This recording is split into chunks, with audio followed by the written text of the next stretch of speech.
Bismillah walhamdulillah wa salatu wa salam ala rasulillah. Early on, in the beginning stages of my coming into Islam, I found myself encountering the Quran during the time of Ramadan.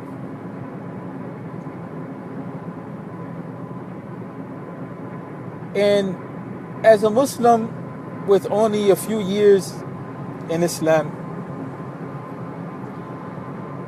I found myself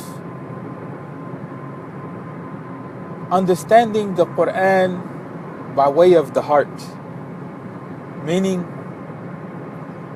that I had no other way to the Quran in reality except to feel the various intonations and the rhythms of the Quranic recitation as they were made manifest in the recitation of the Quran during the time of Ramadan. And it was during the month of Ramadan that I realized there was a curtain between myself and the Quran. And that curtain was one that was as if an iron curtain, separating me and the reality of the Quran, except that I can feel the vibrations that would pierce that iron curtain, and they would be sensed by my heart, so to speak. And it was at that point in time, in the middle of Salatul Taraweeh, that I told myself, how long will you remain in this state of not being able to comprehend what is being recited to you in word, in meaning, except by way of heart? And it was because of this reality that I pushed to sacrifice and make an effort to learn the Arabic language in an attempt not to stand dumb and dumbfounded before the Quran. That was my position. I'm not saying that that's the position of others, but that's what I felt in the month of Ramadan when the Quran was being recited. And it was because of that that I made an effort to come to try to understand some of the fundamentals of the Arabic language that will allow me to give access. Imam Ibn Taymiyyah rahmatullahi alayhi, he saw that the Arabic language was an obligation on the believers to learn, because the reality of the Quran and the Sunnah is that they were revealed in the Arabic language, and in order to understand them and have a relationship with them that goes beyond the core meanings, it's essential to learn the Arabic language and make sacrifice for it. And this is why we find that in the Muslim community it becomes a responsibility of the leadership of the community to provide this type of service to the people, so that they come to have a relationship with the Quran that's more than just in heart and fundamental meanings, although we can get a lot from good translations.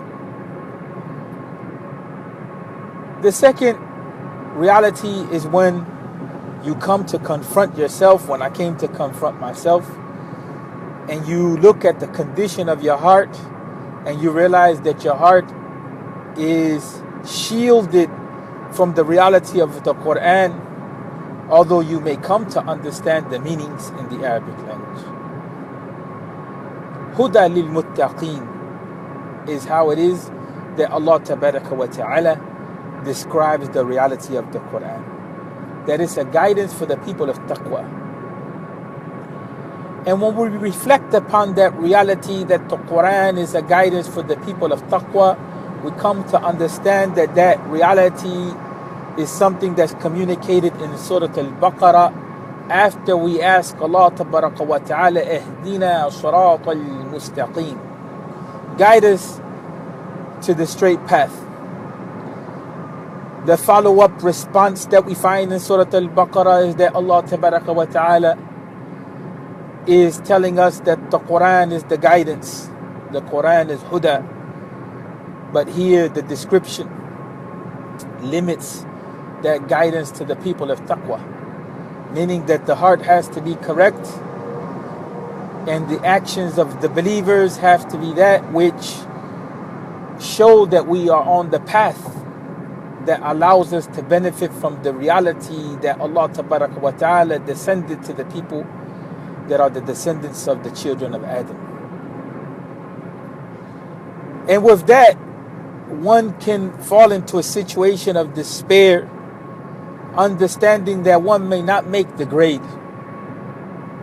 But then Allah Tabaraka wa Ta'ala tells us, اعبدوا ربكم الذي خلقكم والذين من قبلكم لعلكم تتقون. Worship your Rabb, the one who's the provider, the one who's the creator, the one who sustains you, the one who guides you, the way that the universe is guided, because the universe is created and needs to be maintained and guided. We're part of the universe in that regard.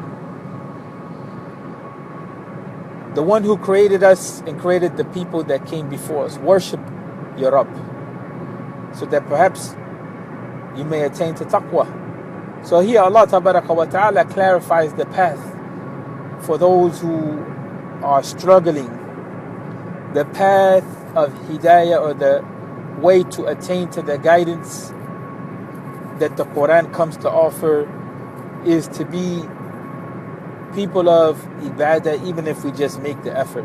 And we talked before about the hadith of the man who killed 99 men and then 100, how in the end, just by his intention, he was saved from the hellfire. And we know that the aqidah of Ahl Sunnah wal Jama'ah is that action is fundamental, is essential to Iman, right?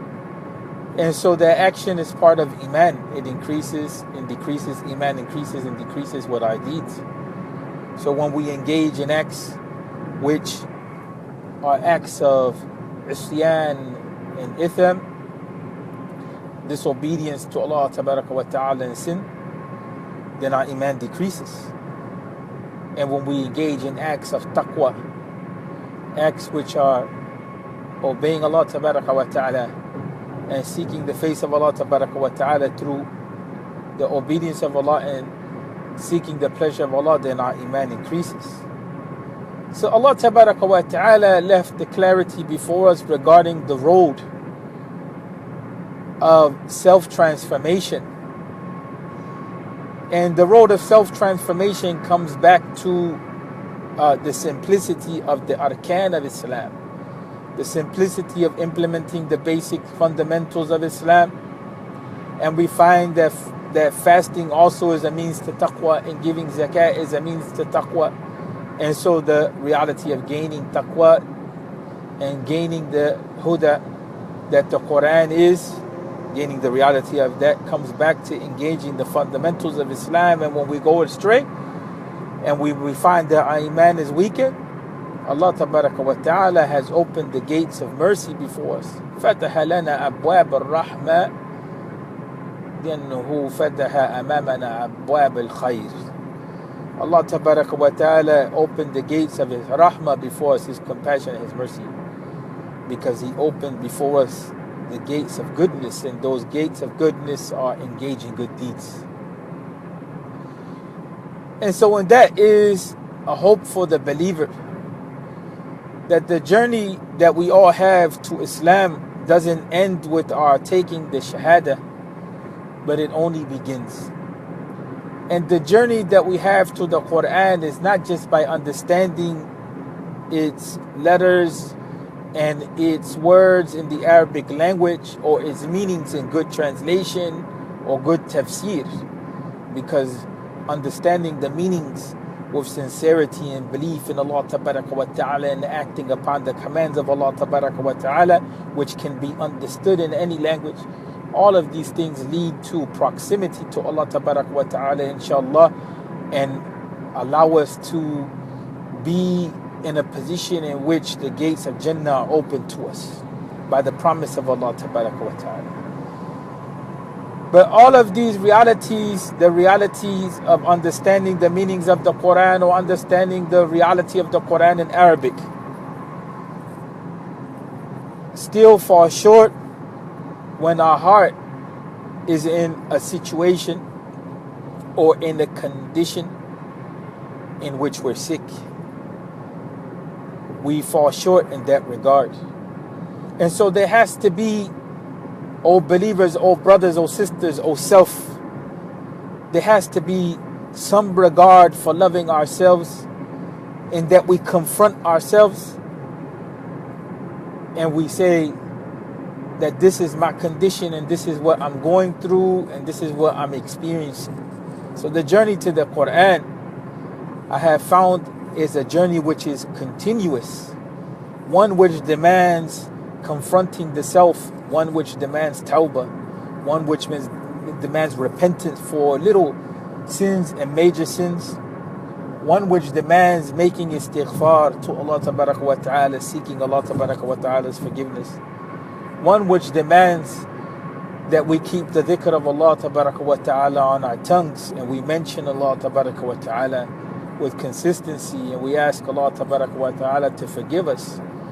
And on a day like Jum'ah, that we send salawat on the Prophet Muhammad sallallahu alaihi wasallam with consistency and abundance, and we come to the realization that this is a process which is continuous.